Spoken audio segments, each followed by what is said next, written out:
all for coming tonight. It's just wonderful to see you all here. I'm Gwyneth Mallon. I'm the director of the Humanities Initiative here at NYU. And I'm very pleased to welcome all of you here today on behalf of our staff. That's Chris Alexander, who's in the back there, Denny Valentine, who you've seen running around organizing things, and Sherry Walk, who's our graduate assistant. And we all work together on this event. Tonight's event actually is the result of several different collaborations and connections. And it's also a celebration. So it's a celebration of a book, of a website, and of Whitman and his compatriots. And we're going to hear more about that as we get started. But just to tell you how things work at NYU, Karen Carbonier and Marvin Taylor actually team taught a course for us here at the Humanities Initiative on New York City and the archive. And they were the first to connect about this idea of a Whitman evening. They reached out to Tom Ox and to Marion Thane, who championed digital scholarship here at NYU. Tom also works with Peter Wosch on co-directing a research collaborative that's sponsored by the Humanities Initiative. And it's called New York Scapes. And many of you have probably heard of this collaborative, and that's why you're here today. This collaborative consists of faculty, students, and staff dedicated to the archival record of New York City. Now, I myself processed a collection from Marvin Taylor at the Fales Library, and I studied with Peter Wosch in the archives program, and I've since taught in that program. So you're seeing all these different various overlaps around archives and around digital scholarship that kind of led to tonight. So NYU is a big place, but as you've noticed, we try to make it smaller by making these types of connections with each other in areas that we're interested in. So given all these areas of overlap, the archival connections, the desire to support digital scholarship, and to celebrate great new books in the Humanities Initiative is happy to host this event. So tonight we're going to celebrate the publication of Whitman Among the Bohemians, which is edited by Joanna Levin and Edward Whitley, both of whom are with us this evening. And Karen is a contributor as well. We're also going to honor, and you're going to hear more about this as we get started, the relaunch of the digital archive related to Whitman and his Bohemian friends that accompanies the book and tonight's celebration. So in so doing, I hope we're going to gain some greater insight into Whitman as a Brooklynite and Whitman as a Manhattan Bohemian and a deeper understanding of his Bohemianism. I think the great line from the book of Adah Clare is all things above and beyond convention as a definition of what Bohemianism is. So we're going to have some historical understanding of those themes and maybe some connections to the present. Maybe we'll understand the hipster trend of the present. Who knows? It's all going to unfold as we move along. Tom Ox is going to moderate and sort of introduce our discussants tonight. So I'm going to introduce him briefly for you and then turn the evening over to him. Tom Ox is Associate Professor of English at NYU. He teaches courses in American literature and culture. He is the author of The Clerk's Tale, Young Men and Moral Life in the 19th Century America, and that's from Chicago in 2003. He earned his doctorate from Harvard University and has received research fellowships from the Woodrow Wilson Foundation and also from the National Endowment for the Humanities. I'm very happy to welcome Tom Ox and to welcome all of you. Tom, it's to you.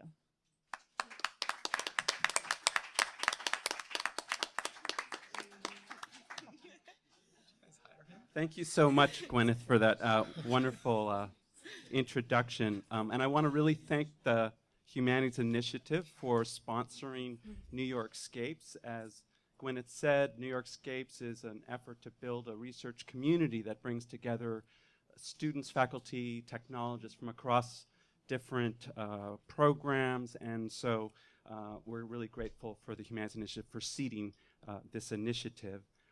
And some of the main questions our collaborative is thinking about are the following. How might critical and historical engagement with spaces and practices of urban life open new perspectives on literature and history, art and activism, on everyday geographies of culture, past and present? And how might digital tools and methods make the archival record of New York visible in new ways to new publics? And on behalf of the New York Scapes Collaborative, I'm just delighted to have such a wonderful opportunity to talk about these and many other questions as we celebrate the publication of Whitman Among the Bohemians, edited by our guests Joanna Levin and Edward Whitley, and just published by the University of Iowa Press. It's also available for sale outside, so we encourage you during the reception to avail yourselves of a copy and to support scholarship. So locating the author of Leaves of Grass in an antebellum beer cellar called Fafs, this collection of essays helps us discover the emergence of Bohemia in antebellum Manhattan, a world of social experimentation and self-exploration that continues to feed the intellectual and artistic energies of American culture. So we're first, I think, going to hear from Joanna Levin, who is chair and associate professor of English at Chapman University, where she teaches courses in American cultural studies. And she's also the author of Bohemia in America, 1858 to 1920, which was published by Stanford University Press in 2010. He'll be followed by her co-editor of this volume, Edward Whitley, who's been teaching in the English department at Lehigh University since 2004. In 2010, he published his first book, American Bards, Walt Whitman and Other Unlikely Candidates for National Poet, with the University of North Carolina Press. He's also published essays on digital scholarship and is, with Robert Whitman, the co-editor of The Vault at Fafs, an archive of art and literature by the Bohemians of Antebellum, New York. And this is the website that Ed will be showing you later on. And one of the really fascinating things about this work of scholarship is that it's emerged from a kind of collaboration that mobilized around this long-term digital project to create an archive online about this subterranean world that Walt Whitman inhabited with many other people. I also finally want to introduce Karen Carbiner, who was really a special thanks for organizing this event with the Humanities Initiative. And she is a master teacher in global liberal studies here at NYU. She's also, I think, a card-carrying member of an international set of wit maniacs. And she will be leading a walking tour of the Cellar's Fafs, which will leave promptly at 7 p.m. So those of you who have signed up, just know that. It's fully enrolled now, so there can be no more than 20 people. But I thought it would be helpful if you said a few words about what they should expect from such an experience. Hi, yes, I'm very pleased to lead the tour. And the reason to keep it that low is because we will be going into the site of Fafs, and it is a working space. So the people who I have contacts with, they want to keep the numbers down. So apologies at cutting it at 20. And I just wanted to say the tour will leave from here around 7, and I think we'll probably end around 8 p.m. at the corner of Bleecker and Broadway. But the idea is to sort of like set the tone, to kind of like talk about New York as Whitman would have seen it on the way walking there, and talk about the different architecture, the different hotels.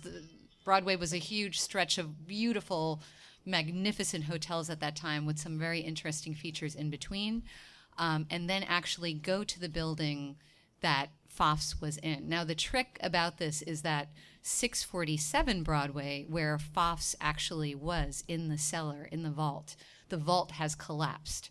And my New Yorkers in here will know Ziggy's Shoes. That's the building. Well, it's New York, right? There's got to be something in there. I should, yeah.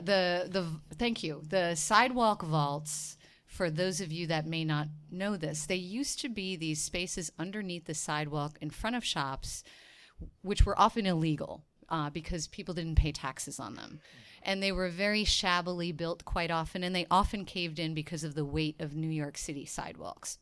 So it's kind of rare to have a mid-19th century vault still exist. But the twin tenement, because Fafs was in the cellar of the Coleman House Hotel, and it had two sides to it, 645 Broadway and 647, both part of the same building, 1840s twin tenement. Hans Deli is on the other side, and their vault has not collapsed. So yes, my friends, we're going to be amidst broccoli chopping deli workers, but you will get to see the space that Whitman inhabited. Here's a representation Yes, and I have a handout with some photos that we can have fun with as you're sort of like figuring out the then and nows. But So you'll hear lots more. Right. Thank all of you for coming to NYU to talk about this terrific project, and thank all of you for coming, and we'll turn it over to Joanna. Okay, thank you so much, and thank you so much to the Humanities Initiative and New York Scapes, Fales Library, and Liberal Studies for hosting this festive event. Very happy to be here and to see the Fafs Bohemians taking an ever more prominent place within American literary history. I'll start with a little bit of backstory. It's now almost 20 years since I first began working on Bohemianism in American culture and on the Bohemians who congregated at Pfaff's beer cellar in the late 1850s, early 1860s, and who produced the short-lived but influential literary periodical, the New York Saturday Press, which you have before you, which became the house organ along with Vanity Fair, a humor magazine for the New York Bohemians.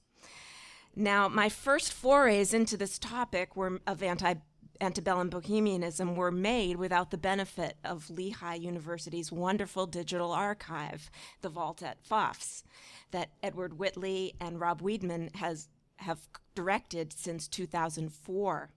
And anyone who has tried to negotiate the microfilms of each of the 175 issues of the New York Saturday Press in its densely packed 6 columns, and this without the benefit of an index or table of contents, can really truly appreciate the full extent to which the Vault at Pfaff's digital archive has enabled all new scholarship on the Pfaff's Bohemians. But fortunately, when it came time to do final revisions for my book and check references, my first book, Bohemia in America, the digital vault had come into being, which Ed Whitley will tell you more about later on.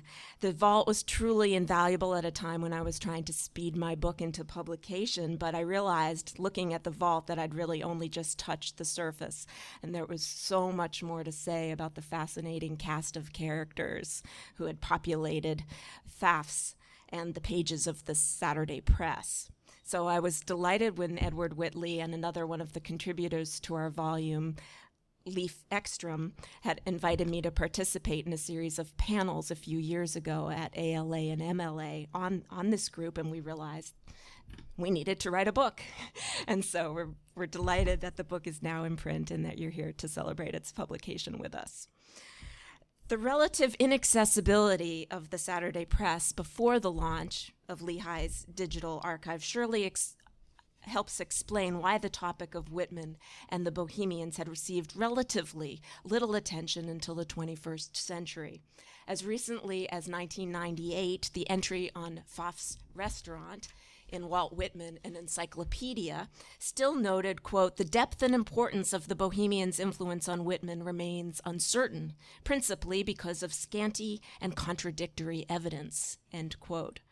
But within the last decade, the digital vault, has helped scholars unearth a wealth of new evidence that opens up interpretive possibilities for understanding Whitman and his relationship to the Bohemians, and also for exploring the larger national and transnational role of Bohemia as a mobile cultural territory of aspiring artists, writers, and rebellious spirits. Now, scholars have encountered the digital Vault at Pfaff's archive through a range of routes, but it got a prominent shout-out in 2007 in a section of the PMLA devoted to this changing profession. There, Meredith McGill, in an essay titled "Remediating Whitman," discussed how Lehigh's digital archive, quote, is designed not only to provide access to this rare periodical, the New York Saturday Press, but also to encourage readers to track the intersecting lives of more than 150 individuals who crossed paths at the beer hall. In the Vault at Pfaff's, a reader encounters Whitman's poems alongside other poems, tales, social commentary. As a result, the Vault at Pfaff's breaks new ground by venturing beyond the mutually stabilizing categories of author and work, mapping cultural and social connections that have yet to be traced adequately in print, end quote. In our collection, we do take up that challenge of tracing and mapping many of these connections in print, but the digital and print projects clearly are designed to reinforce each other, and we hope that the collection helps inspire other scholars to use the vault to investigate other pathways into this broad topic of Whitman among the Bohemians. Of course, Whitman himself paved the way for future investigators with his evocative but unfinished poem, The Two Vaults. At some point in 1861 or 62, Whitman wrote the beginnings of the poem in a notebook that he'd used to jot down ideas and the names of his friends and lovers. He never published the poem, and given that he only describes one of the two vaults mentioned in the title, it seems he never finished it. Even so, the poetic fragment immediately situates Whitman among the self-styled Bohemians of Antebellum, New York, who gathered at Charles Pfaff's basement beer cellar at 647 Broadway and regularly sat at a long table beneath a vaulted ceiling underneath the sidewalk. And there's that image that I showed a few minutes ago. You do see the vaulted ceiling there. And I've just learned that we now have correctly identified the author. We thought for years that this was Thomas Nast, the famous political cartoonist, but it turns out it's Frank Bellew. Yeah. Okay, so Ed just made that discovery. Rob Whitman did. Sorry. Rob Whitman, okay, he's co-director of the Digital Archive, just made this discovery. So anyway, 647 Broadway, that's the location where many of us will soon transport ourselves. But first, let's be transported by Whitman and his poem, The Two Vaults. The vaults at Fafs, where the drinkers and laughers meet to eat and drink and carouse, while on the walk immediately overhead pass the myriad feet of Broadway, and the living pass over them, recking not of them. Laugh on laughers, drink on drinkers, bandy the jest, toss the theme from one to another. Beam up, brighten up, bright eyes of beautiful young men. Eat what you, having ordered, are pleased to see placed before you. After the work of the day, now with appetite, eat. Drink wine, drink beer, raise your voice. Behold, your friend, as he arrives, welcome him when from the upper step he looks down upon you with a cheerful look. Overhead rolls Broadway, the myriad rushing. The lamps are lit, the shops blaze in, the fabrics and jewelry are seen through the plate glass windows. The strong lights from above pour down upon them and are shed outside. The thick crowds, well dressed, the continual crowds as if they would never end, the curious appearance of the faces, the glimpses first caught of the eyes and expressions as they flit along. You phantoms, oft I pause, yearning to arrest some one of you. Oft I doubt your reality, whether you are real. I suspect all is but pageant. The lights beam in the first vault, but the other one is entirely dark. In the first. That's all he wrote. Alas, though fittingly enough, since the absence of description of the second vault surely enacts what the poem begins to state, it's entirely dark, and what remains is an eerie, haunting textual absence. But the poem's representation of the first vault does allow us insight into how Whitman viewed his time at Fafs, and I will recur to certain phrases over the course of this short talk. Those in the first vault might at first seem like the dead in their graves underfoot hidden, but in their Bohemian underground, at a remove from the dominant culture, they led a paradoxically vibrant life that made its way into the public sphere via the pages of the Saturday press. Now, we know that Whitman joined the drinkers and laughers at Pfaff sometime around 1858. Karen's fascinating essay, Bridging Brooklyn and Bohemia, how the Brooklyn Daily Times brought Whitman closer to Fafs, demonstrates how Whitman's time at the Brooklyn paper positioned him politically, financially, even geographically for the trip to Fafs. It's also true that Whitman found Fafs at a low point in his poetic career. The first two editions of Leaves of Grass had received some critical praise, but public acclaim and sales that Whitman had anticipated and desired still eluded him. But the Pfaff's Bohemians, as Whitman suggests in Two Vaults, lifted his spirits at a time when he really needed support. They gave him friendship and laughter, wine and beer, and saw him through the publication and promotion of the 1860 Leaves. Indeed, Whitman later told Horace Traubel, quote, "I've always told you it is essential for you to know about Henry Clapp if you really want to know me. He was one of the earlier fellows. He was literary, but he was not shackled, except by debts. He gave me more than one lift, contended for me against odds." There he is, Henry Clapp. The iconoclastic Henry Clapp was the editor-in-chief of the New York Saturday Press and widely acknowledged as the king of Bohemia, since it was Clapp who had returned from a sojourn in Paris with the goal of importing la vie bohème to the streets of New York City. He did indeed contend for Whitman, and like the French Bohemians, who'd become well known through Honoré Murger's sketches of Bohemian life, which ultimately served as the basis for Puccini's famous opera, La Bohème. Like them, Clapp was in fact shackled by debts, and the Saturday Press was always struggling to make ends meet. But Clapp initiated what he hoped would be a mutually beneficial marketing campaign on behalf of the 1860 edition of Leaves of Grass, and by extension on behalf of his own insolvent but increasingly well-regarded Bohemian periodical. As Amanda Gailey notes in the second chapter in our volume, in an essay titled Walt Whitman and the King of Bohemia, the Poet in the Saturday Press, Clapp published over 46 poems, parodies, reviews, and notices by or about the poet, not counting ads, from the end of 1859 and into 1861. If we count advertisements, the number shoots up to 72 Whitman-related items. And remember, there are only 157 issues of the Saturday Press. That's a lot of Whitman. Gailey reveals that Clapp's support proved instrumental in bringing Whitman to the attention of the abolitionist Boston publishing firm Thayer and Eldridge, publishers of the 1860 edition of Leaves of Grass, and in promoting the book. In the process, she's able to demonstrate in a very compelling argument that the Saturday Press ended up presenting Whitman as a factional poet of the North.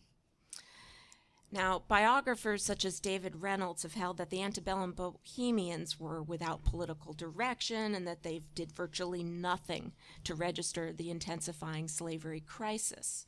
But Gailey, in contrast, presents a much more complicated picture of the Bohemians' political commitments via their involvement with Whitman. I'll give you just a taste of the incredibly heated and colorful rhetoric of the period by quoting from the Southern Literary Messenger from 1860. This is included in her essay, this quote. It clearly reveals how that particular Southern paper viewed the united front of Whitman and the Saturday Press. Now, part of the context for this angry statement is that the Southern paper was reprinting Whitman's poem, Longings for Home, a poem from the 1860 edition, which had also been printed in the Saturday Press. The poem seems to take a conciliatory stance towards the South, but clearly the Southern Messenger wasn't having it. They were not convinced. Poem just added fuel to the fire. So here's the Southern Literary Messenger. Quote, "The pantheism of Theodore Parker and Ralph Waldo Emerson pervades and pollutes the entire literature of the North. It culminates in the spasmodic idiocy of Walt Whitman. The smart scribblers who compose the better part of the Northern literati are all becoming infected with the new leprosy, Whitmancy.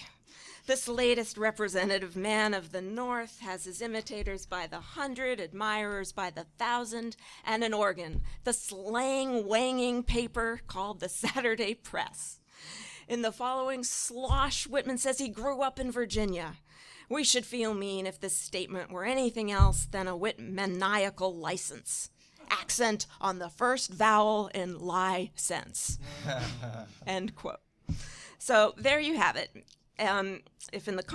So clearly in the context for the Southern papers, he was a factional poet of the North. Now, some of our other essays in the collection talk about how he also became representative of the Bohemian imperative to cast off the layers of civilization and embrace a literal and figurative nakedness. In an essay called Adorning Myself to Bestow Myself, Reading Leaves of Grass in 1860, another chapter in the collection, Logan Esdale exposes the naked Whitman celebrated in many of the New York Saturday Press reviews. And again, all of these reviews are easily accessed through the website, through the digital archive. So here's a representative view from none other than the King of Bohemia, Henry Clapp. So this is again celebrating the naked Whitman. Quote, "The staple of all of our art, poetry, picture, sculpture is effect, ornament, and sentiment. On this solid material continent, we are dying for lack of bread and water of thought. Our literature is whipped cream. Poetry becomes a ruffled shirt on a beanpole. Into the company of poet-tasters with their questionable, infirm paste pots, paint pots, varnish pots, their putty, plaster, rouge, buckram, walks, naked and stalwart, Walt Whitman, and all this trumpery seems to shrivel and melt before his eyes." End quote. So that was Clapp's take. But within his close reading of the 1860 edition of Leaves, Esdale reveals that while the Bohemians were, in fact, among Whitman's most ardent supporters, they weren't necessarily his most careful readers. Indeed, Esdale argues that in their eagerness to herald the naked Whitman, the Fafs Bohemians missed a crucial element in Whitman's evolving poetic theory, and that is the notion of adornment as a concept that mediates between nakedness as a raw and unmediated state of purity, and the opposing concept of ornamentation of both conventional poetry, with its formalized versification, and of repressed human beings ashamed of their unclothed bodies.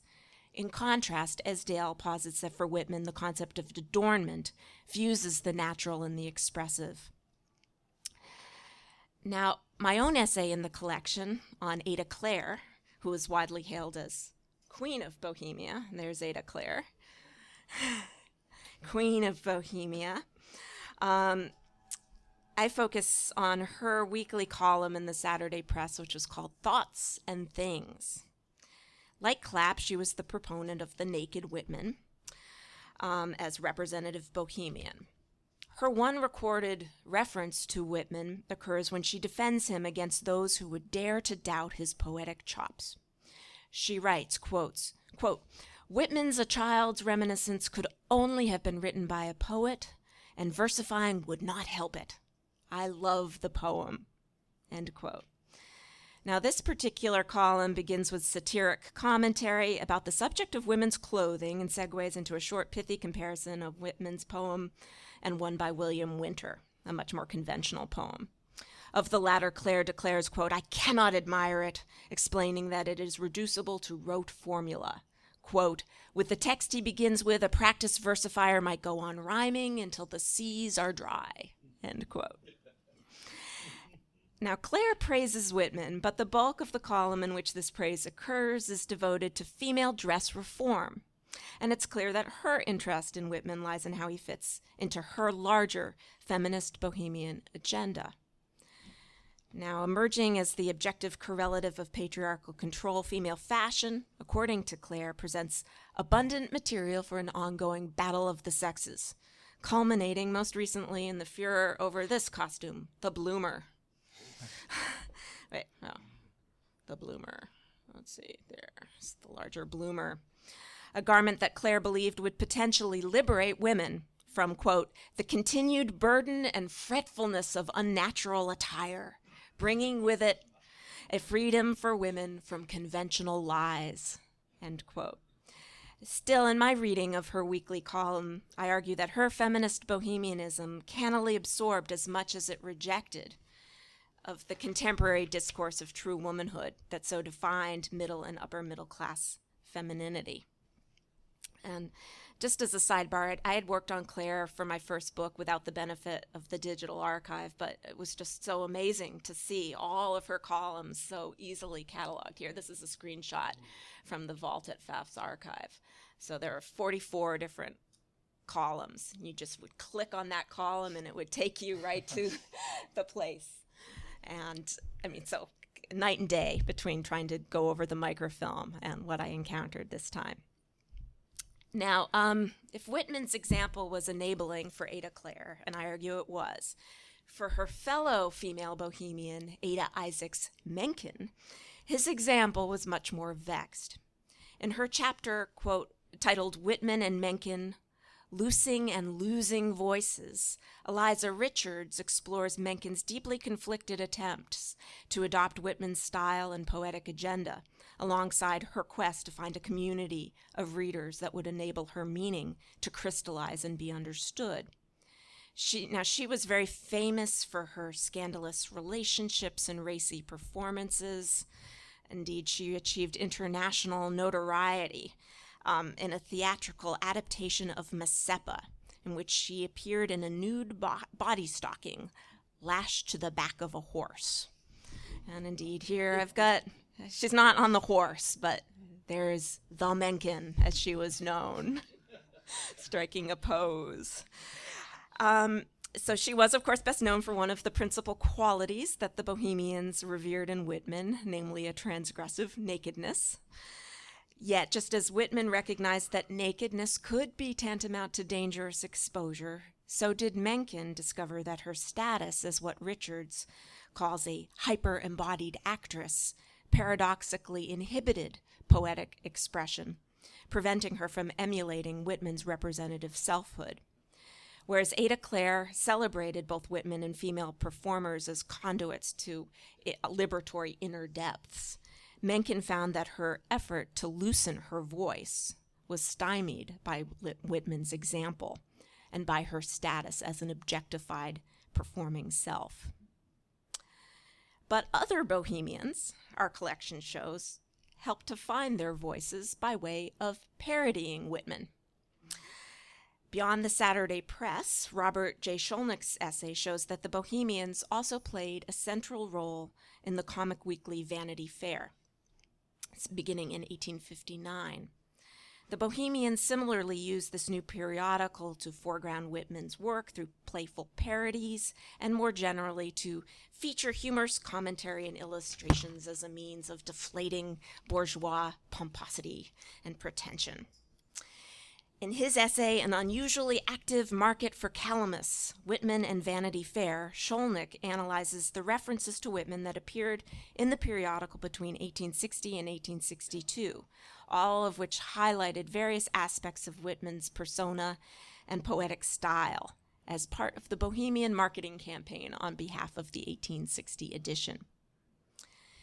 Now, Vanity Fair was a close cousin to the Saturday Press.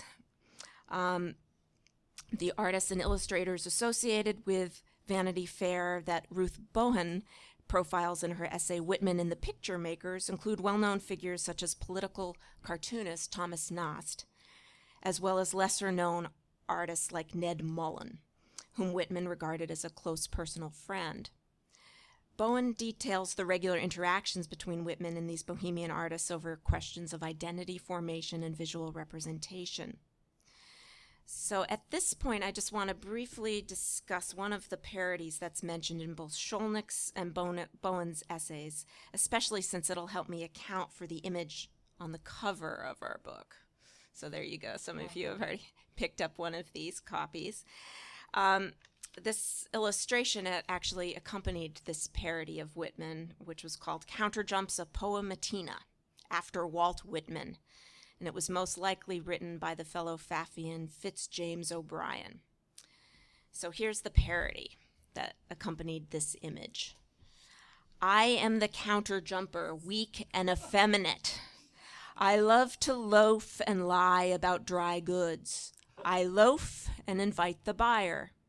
I am the essence of retail, the sum and result of small profits and quick returns. I am the counter jumper. I sound my feeble yelp over the woof of the world. And that's the end of the parody, or it goes on. That's what I've excerpted. So the poet, clearly, who would loaf and invite his soul and sound his barbaric yawp, is reduced to diminutive petty bourgeois status here. So, it clearly the parody operates ironically.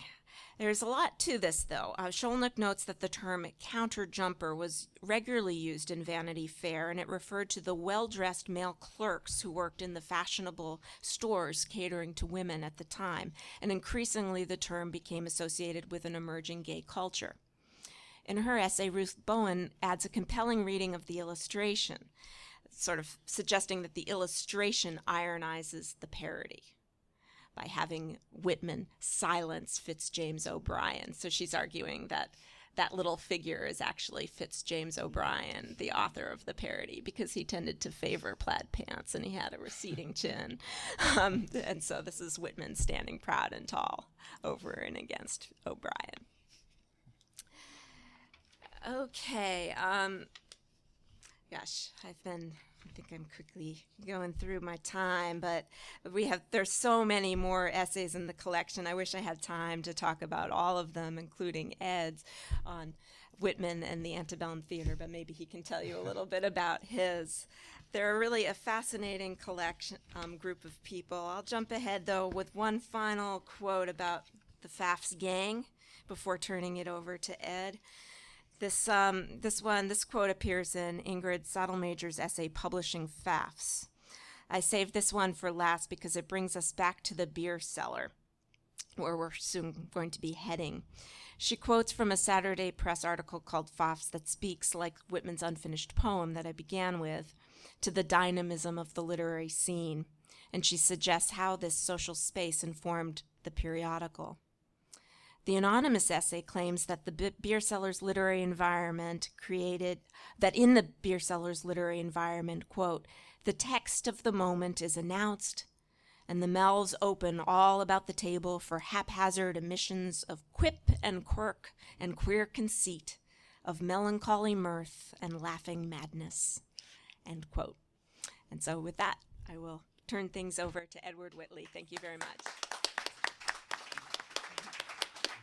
Well, thank you again to Tom and Gwyneth and Karen and to the Humanities Initiative for setting up this event, and thank you to Joanna for taking the heavy lifting of trying to describe a 200-page book in under half an hour. Thanks for being willing to do that. I'm going to talk more briefly about the website that Joanna referenced, the Vault at Fafs, that we've been working on since 2004 at Lehigh University. I want to give a little history of how the site came about, if there's anyone in here who's working on digital projects or thinking about working on a digital project. I have a friend who's a successful business owner, but he says anytime anyone asks him, should I start my own business, he says, well, just lie down until the feeling passes. And sometimes I feel the same way about when people say I want to do a digital project. Just lie down till the feeling passes and just go back to writing things. But so I'll give a little bit of the history of how we got to here, and then some of the changes that we're making based on the work that we did for the edited collection that Joanna just explained, and a new version of the website that's coming out in about a month.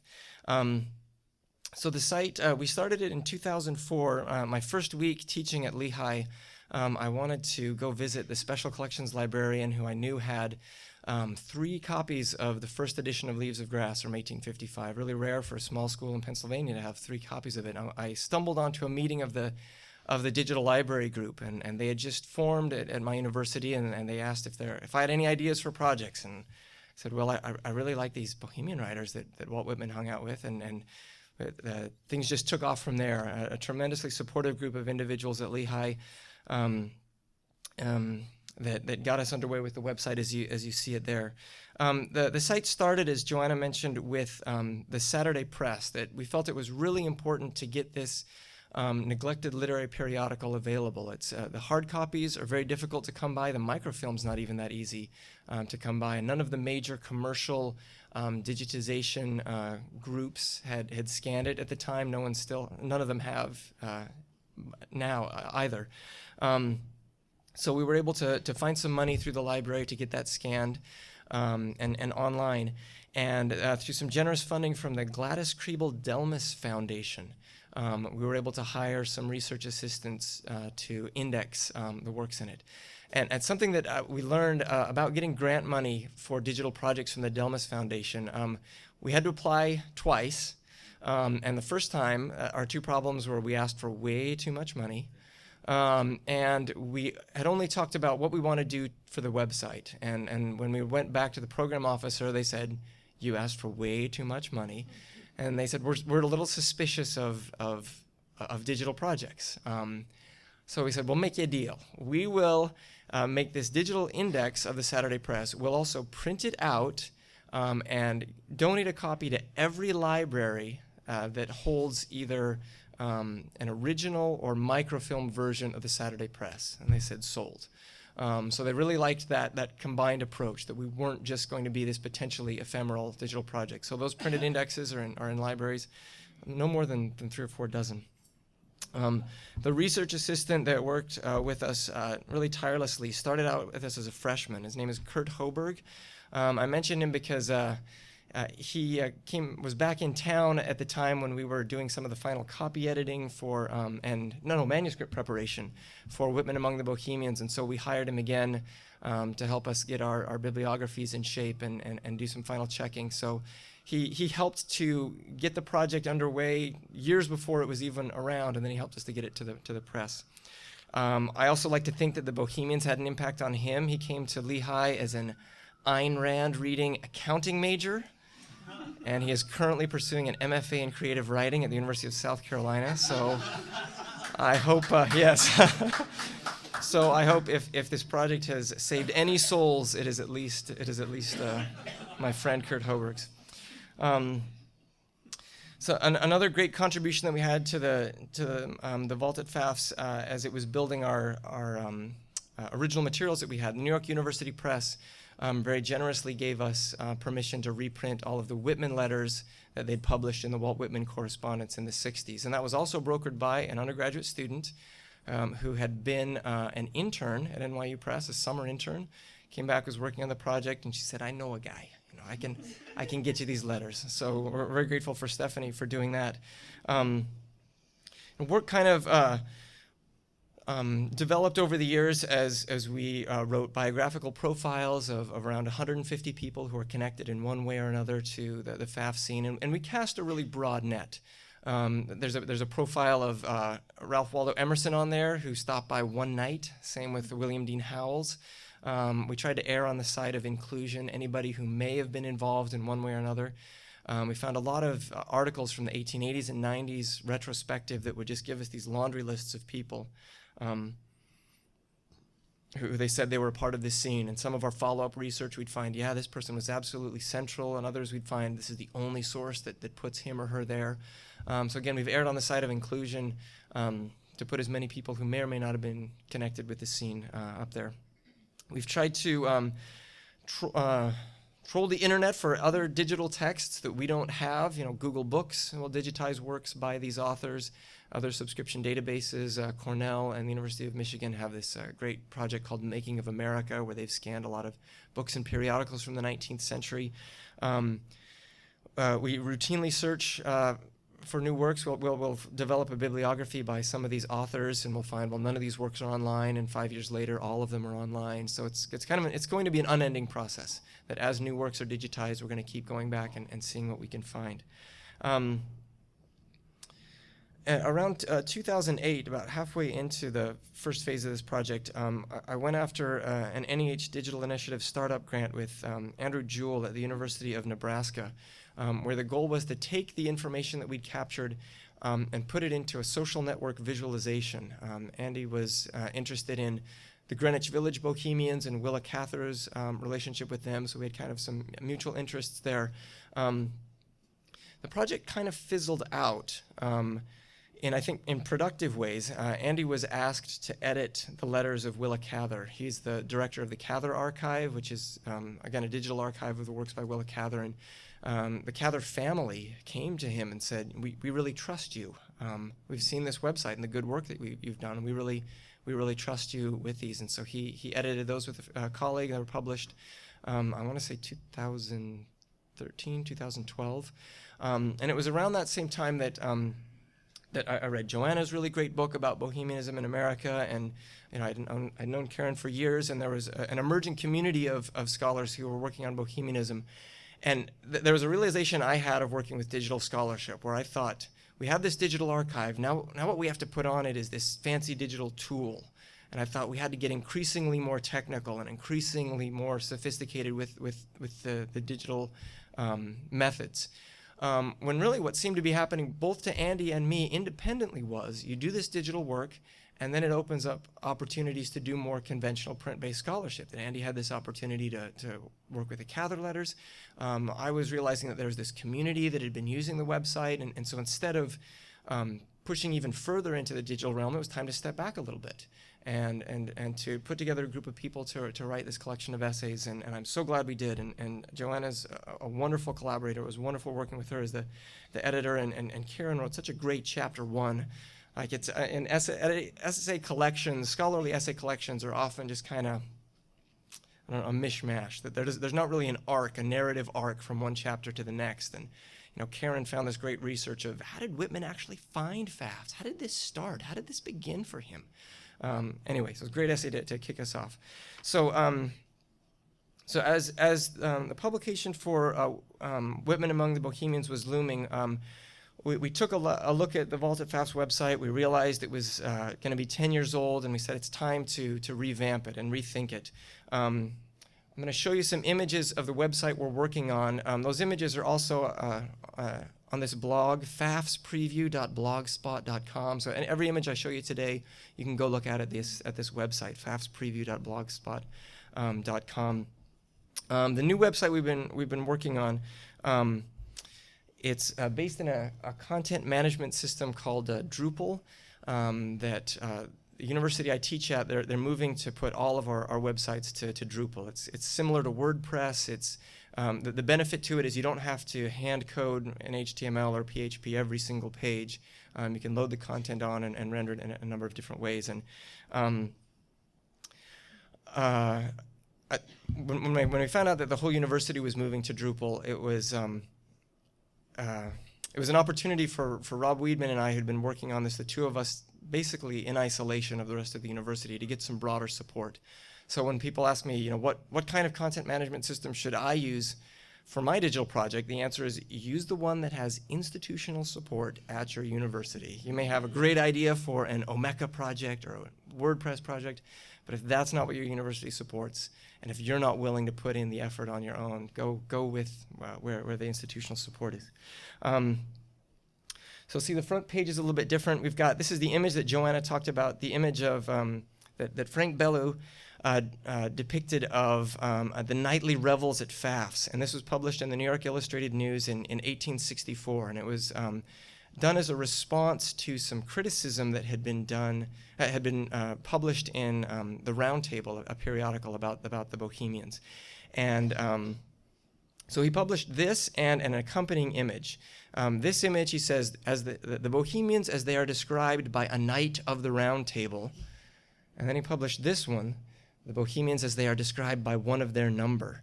And you can see there's no smoke, there's a single glass of wine, there are no women. They've got all kinds of works in progress that they're discussing. And these two images are ones that we want to use on the website now to kick off the scholarly question that we're trying to pose. What really happened at Fafs? What was it really like? What were the contributions that these writers made? What was the role of gender in their environment? Were they just hedonistic free lovers, or were they artists and writers with contributions to make? As we've finished up Whitman Among the Bohemians, we're never going to move this away from Whitman. I mean, he's the title of the site comes from Whitman. We have a quote from his poem that kicks it off, and in every chance we can, we drop his name. But the feeling is if we've got this collection of essays out now, that kind of clears a space for us to say, all right, we've figured out Whitman's place, but what else was going on? Well, what other connections can we make between maybe lesser-known writers and other contributions that they might have made to American culture? We've also tried to redefine our editorial policy a little bit to say what's the purpose of the site. And this is after 10 years of talking with people who've used the website, 10 years of just doing the web analytics of seeing who comes to our site and who stays for how long and where do they come from. We get an average of 25,000 unique IP addresses visiting the site every year. Most of those are probably just bots that are crawling through the internet to produce better search results for search engines. But the statistic that's meaningful for us is we have 9,000 unique IP addresses that spend anywhere between 30 minutes to an hour on the site. That's the statistic that means something to me. 9,000 people a year who are spending some time with it. And most of those are from .edu addresses, so most of those are scholars and students, but we also have just some interested folks who stumble across the site. We have a lot of genealogists who'll email us and say, Charles Halpine was my great-great-great-grandfather. Do you know anything else about him? But we're trying to think, so if this is if we've got about a half an hour to an hour that people are spending on this site, maybe the folks that are spending an hour are our more intense researchers who are looking at the Saturday press and looking at the resources that we have. But what about the folks that are just spending a half an hour that maybe they've never heard of this group, that they just want to learn about them? And so we've kind of split the purpose of the site between a research function on the one hand and then kind of a public humanities gallery exhibit is the metaphor that I'm using to think about it. Somebody that they're just going to spend an hour looking at some images, getting exposed to some ideas. And we started to think what's beyond the research function of the site, what's the storytelling function of the site? And how can we grab that half an hour that people are with us to help tell the story? So let me walk through some of the new pages of the site and how we're trying to deal with those two functions. Here's our main page for the works page. This is the poem that Joanna was talking about, the counter jumper. Put our Instagram sepia tone filter on that to make it look old-timey for the page. This is for our researchers to search for a specific work. It's a little bit small there, but you see the two tabs. You have a drop-down menu for the author, a list of all of the Pfaff's Bohemians. If you want to see a person mentioned, how many times did Thomas Bailey Aldrich mention Walt Whitman? And you want to pull that up, or you can search by genre or date or more specific faceted searches. But then for people who are just kind of getting exposed to this material, we've set up different pages where you can go to the artwork, and we just generated a list of the different artwork that we have, and you can filter it by genre, by illustration, by sculpture, by whatnot. Same with books. We've decided to do these categories by media type and then do genre within that, in part because there's so many different kinds of genres that you could imagine that might be a little bit excessive to have a different browse page for genres. But there's a little prose introduction there to say what are some of the more notable books that came out, what are some of the ones that we think, if you're not going to spend a lot of time with us, that we want you to jump on and look around at. Periodicals. Joanna mentioned in her presentation that the Saturday Press and Vanity Fair were the two major periodicals that came out of the Fafs scene. And we didn't pay much attention to Vanity Fair in our first 10 years of the Saturday Press, of doing the vault at Fafs. And it took doing the essay collection to see different contributors would bring up Vanity Fair from time to time, and it really drove home like, yeah, this is as important as the Saturday Press, and we really missed this. And I honestly don't think we would have made that connection if we just stayed fully digital. I think we had to step back and do some conventional scholarship to make that realization. So the University of Michigan libraries very, very generously gave us all of the digital images of Vanity Fair that they had from Making of America. We just asked nicely, and they gave it to us on a Dropbox. Wonderful open source generosity. The other periodical that we'll be including is one called The New York Leader. That was one when the Saturday Press and Vanity Fair folded. Kind of a group of the Bohemians went there. They had a friend there, so it's not as integral to the Pfaff scene. It wasn't directed by one of the Pfaff's Bohemians, but someone who was friendly to this group, and they kind of moved over. So Ada Clare took her regular column. Henry Clapp took the theater column. Whitman published some poems there as well. So we'll have 2 new periodicals when the site launches that people can search. We're trying to call a little bit more attention to theater. This is a trickier one to do. You can't capture a performance, unfortunately, but we'll have some copies of the plays that folks acted in or wrote. Manuscripts is one we're really excited about. Just a couple of years ago, the Missouri History Museum had the copy of the diary of a man named Thomas Butler Gunn, who was a British immigrant who came to New York in the 1850s. He wrote a book, The Physiology of New York Boarding Houses, is one that comes up from time to time in New York history. He wrote a couple of plays, and he also kept this detailed, really gossipy diary that has a lot to say about the Fafs folks. And he's the only diarist that we know of so far. One of the things that made research on the Bohemians so difficult was nobody retired to their chambers soberly at night to record the events of the day. You didn't retire at night, or you didn't retire soberly.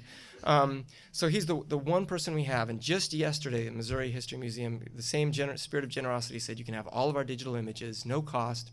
Just give us credit that they came from us. So we'll be able to have those searchable and indexed by the different folks that were connected. So really, really happy for the generosity of folks who understand that information wants to be free, to make that happen. Really quickly, we have an expanding list. We know of more than the 150 people. We're growing that list, and we need to get another grant to hire some research assistants to help us flesh out some of the biographies of some more people that we've discovered.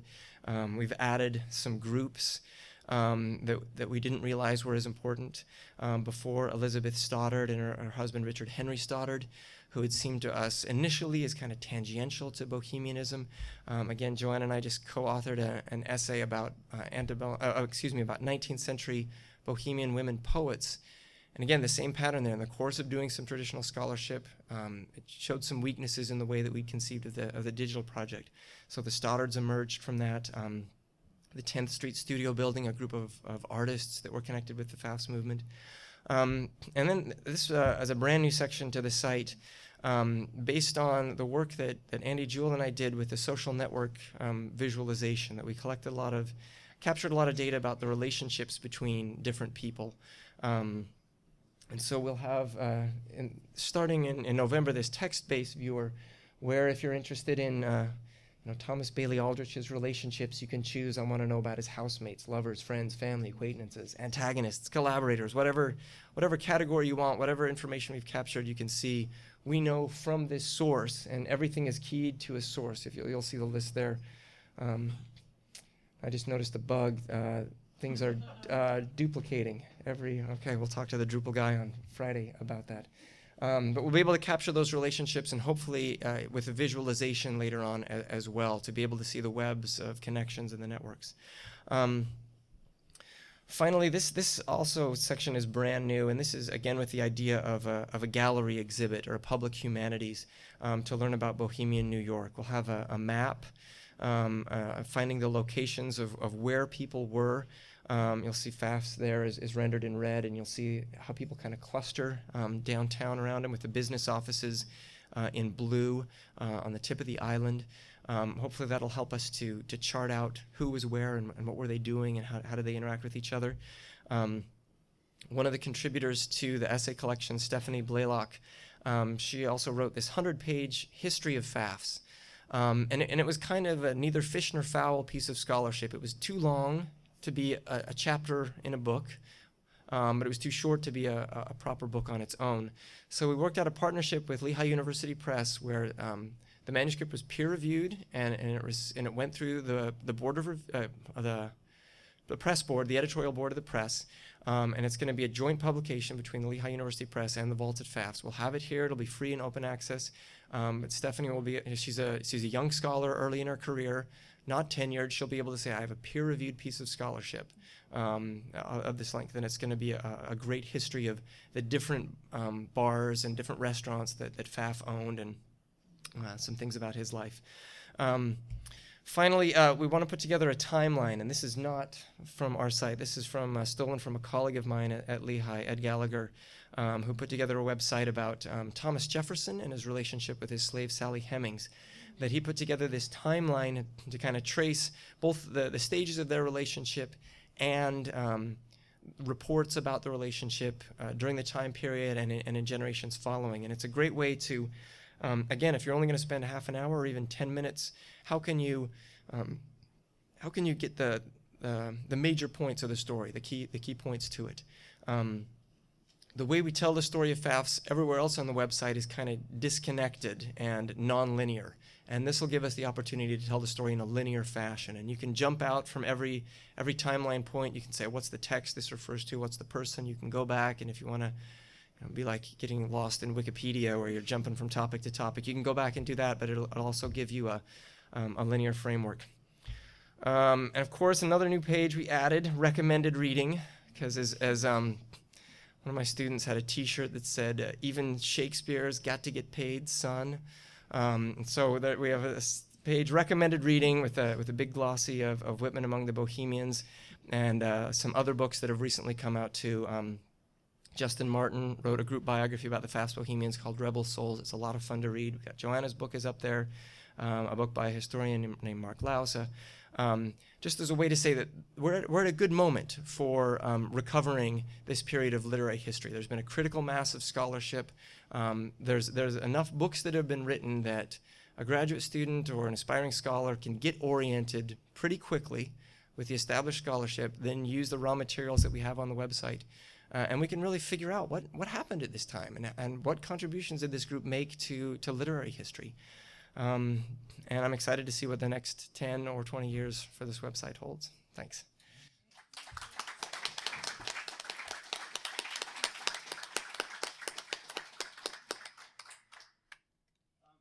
We have about, it's 20 to 7, so do you guys maybe want to take 1 or 2 questions from the audience? So we can give folks time to keep looking over and seeing Walt Whitman over here, and have some reception. So, are there any questions for our? People connected that you documented from Fafs. Is Whitman the best known today? Oh yeah. A couple of Yeah. names that we might recognize. He's the best known today, clearly, but he wouldn't, and Joanna can jump in on this as well, but the interesting part of this is you find that Whitman wasn't famous in the second half of the 19th century, but we have people like Thomas Bailey Aldrich, Edmund Clarence Stedman, William Winter, who are a part of this group, and they became famous in the late 19th century. There's a great story. William Winter was a young 20-something when Whitman was in his 40s at Fafs, and they kind of didn't get along very well. Joanna read the excerpt where Ada Clare said Whitman's poem is so much better than Winter's. Winter went on to become famous, and both Winter and Whitman were invited to read poems at an Edgar Allan Poe memorial in Baltimore. Whitman showed up. Winter was too busy. He couldn't be bothered. It's like when you get an Oscar and you receive it on set, via telecast because you're so busy, you're so important. So Winter sends his poem to be read by someone else. And I can just imagine Walt there in person is kind of fuming while that damned Willie Winter gets to have the poem, right? It should be Walt Whitman and Edgar Allan Poe. They're the big names. So that's a long-winded way to answer your question. That Whitman's the one that we know today, but he wouldn't have been the famous one to come out in the second half of the 19th century. I don't know if you want to follow up. Are you able to identify, put names to any of those, or they're just caricatures? Oh, good question. Yeah. I don't. We're working at it. Yeah, we're working on it. Yeah. So, what's that? Yeah, Poe would have been dead by then, but it could be Fitzjames O'Brien, who they called him. He was Irish. They called him the Celtic Poe because he was writing stories in the spirit of Poe. So they may have the one that looks like Poe, maybe O'Brien. And we think this might be O'Brien as yeah. well. Yeah. One last question, yeah. Do you want to take that one? Yeah. The hashish eater. How tall? How tall? Oh,